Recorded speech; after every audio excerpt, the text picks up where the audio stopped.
Brian Malone is on the line with us. He's a filmmaker with Education Inc.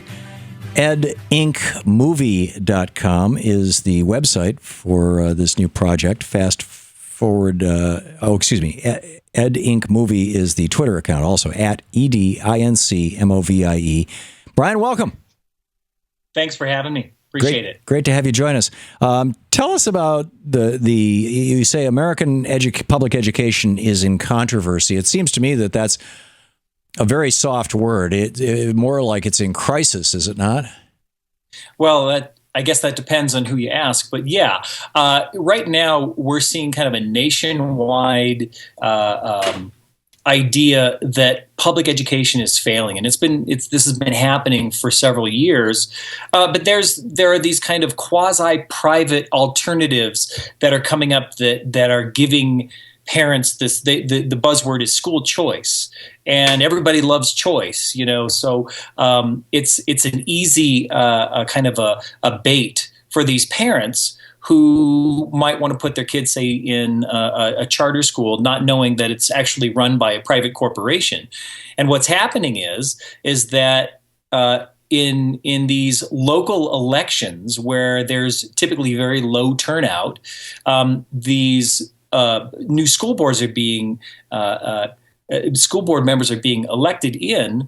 While no one's paying attention, they have this agenda to privatize public education. It's happening all over the country. It happened in my hometown, and happened across Colorado, where I'm from, and across the country.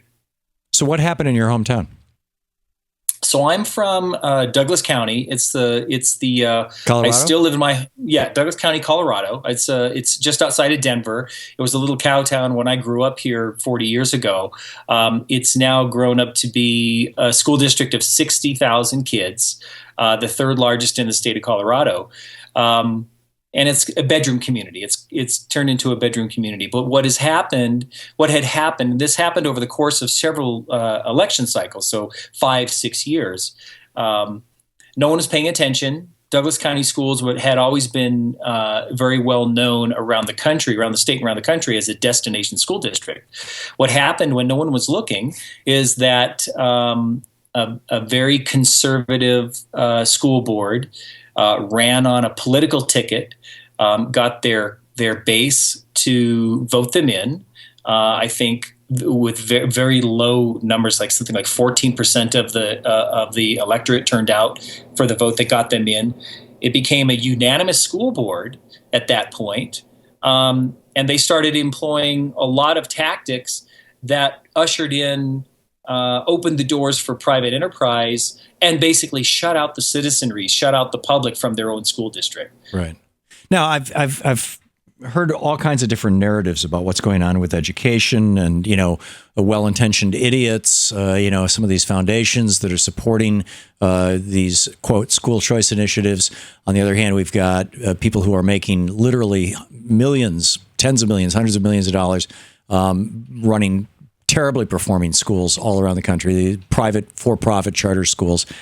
And so one of the argument narratives is something like, well, public schools are failing, so we've got to offer an alternative. Then the counter narrative to that is you're causing public schools to fail. So there's that. I'd like to hear your comments on that. And then the second is I was astonished. I was watching, I think it was MSNBC over the weekend, and they were just, this woman commentator was having a conversation with somebody, and they were talking about how in one school district, the neighborhood raised over $100,000 for that school district with their annual fund drive, all from parents. And the next school district down the road raised only $10,000 from the neighborhood and the parents because it was in a poorer neighborhood and a minority neighborhood. And surprise, surprise, the school with the extra $100,000 produced better students, better outcomes and all these kind of things. Now, when I went to school in the 50s and 60s, my parents didn't pay a penny to the school. I suppose you could make a donation to the PTA or something, but this came as news to me that parents are being asked to subsidize their school. What the hell's going on with our education system here? So the answer is both simple and complicated at the same time, Tom. And I should just full disclosure, I'm a parent I'm not an education expert. I'm not a scholar, education scholar. I was a parent who started asking questions of why there were 300 people protesting in front of our school board building. And that's what led me to make the film. It's just kind of a journey of uncovering the facts and uncovering the money trail behind this. But that narrative, let's start with the narrative that public schools are failing. It's not entirely false, but it's not entirely true either. And what has happened is that public schools are generally not failing.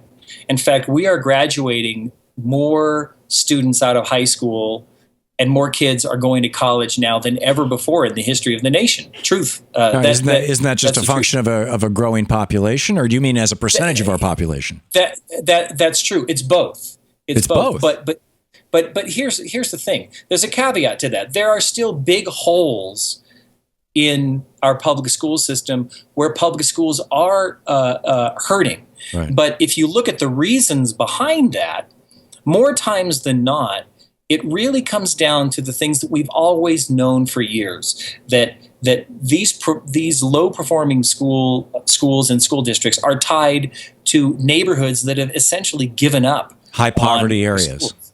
Right. So really, we're asking our schools to deal with poverty, and we're blaming our schools for the consequences of poverty. And the schools are not anti-poverty programs. I mean, arguably in education. There you go. So here's the difference between what went on in the 50s and 60s, much simpler times back then than there are now. We live in a very complex society, and frankly, there's kind of a national narrative over the last, say, 30 years or 40 years now that we don't want to fund education. There's a certain sector of the population that believes that it's throwing good money after bad. To save public education, we should just trash the whole thing. Turn it over to the billionaires. Let them run the charter schools. Let them run it like a business, because after all, businesses. But the problem with businesses is that businesses all thrive and fail on competition. And that's the thing. That's the dark side that they're not really telling you about this privatization of public education, is that when you have competition in schools and competition for this funding, just like the $100,000 versus $10,000 example you just pointed out, there are going to be winners and there are going to be losers. And who is going to be the child? Which family is going to want their child to be in a school that is losing? We all have to kind of take a step back a little bit and ask ourselves, what is the point of a public education system in frankly, the richest country. You're illustrating the huge difference that most people don't even understand about the difference between public and private. In a private system, you will have winners and losers. You'll have companies that grow. You'll have companies that go out of business. That's normal. That's a healthy thing. In a public arena, you don't want to have a police department that grows and a police department that fails. You don't want to have a fire department that grows and a fire department that fails. You want to have perfect roads and roads that are filled with potholes. You want to have a public space that all works. Shouldn't our schools be part of that public space? We only have a minute left here, but back to you, Brian.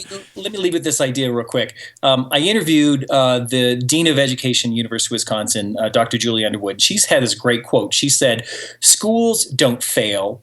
Neighborhoods fail. Right. And when neighborhoods fail their schools, then schools are inevitably going to fail as well." Right. So the answer is A, we need to deal with poverty. We need to invest in our neighborhoods, and B, we need to invest in our schools. You bet. Yeah. Okay. The movie is Education Inc. EdInc, EDINC, movie.com is the website. Brian Malone is the filmmaker with Education Inc. And it debuts on Free Speech TV tonight at 6 and 9 p.m. Part 2 airs tomorrow night at 6 and 9 p.m. Eastern Time. Be sure to check it out. Thank you. Thanks, Tom. This is the Thom Hartmann Program. Once again, that's on Free Speech TV tonight at 6 and 9 p.m. Eastern Time. Education Inc. Part 1. Part 2 is tomorrow night, same time, same place. freespeech.org. You can check it out. To watch more clips from our programs, hit the Watch More Videos button over here. And please be sure to hit the handy-dandy subscribe button so you'll always be up to date. Tag, you're it.